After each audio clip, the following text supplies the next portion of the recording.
আসসালামু আলাইকুম ভাইয়ারা, এই যে দেখতেছেন আমার পিছনে যে বাদাম গাছটা আছে, এই বাদাম গাছটা কিন্তু বাংলাদেশেও আছে। ঠিক আছে, এখানে ওমানেও আছে, বাংলাদেশেও আছে।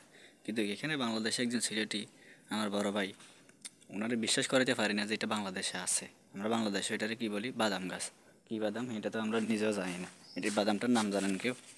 এই বাদামটার নাম কি আমি নিজেও জানি না। আমার আর বাপে জিজ্ঞেস করছিল যে এই বাদামটার নাম কি, আমি জানি না।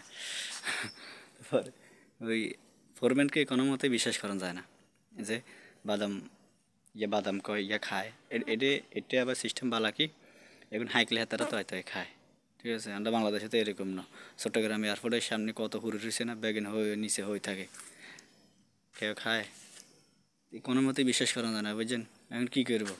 আর বাবা আসে আর কথা শুনি যে বাংলাদেশে আছে, বেগুনে মনে করো যে বাংলাদেশে নাই।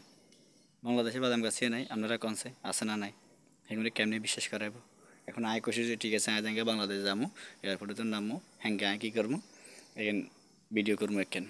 যদি উভয় দেখেন বাংলাদেশে বিমান আছে, এয়ারপোর্টে আছে চান আপনারা। আপনারা যদি কেউ এয়ারপোর্টের আশেপাশে থাকেন তাহলে এখানে ছবি তুলে হাঁটাবেন এয়ারপোর্টের সামনে বাদামের। ওকে ভাইয়া, আসসালামু আলাইকুম।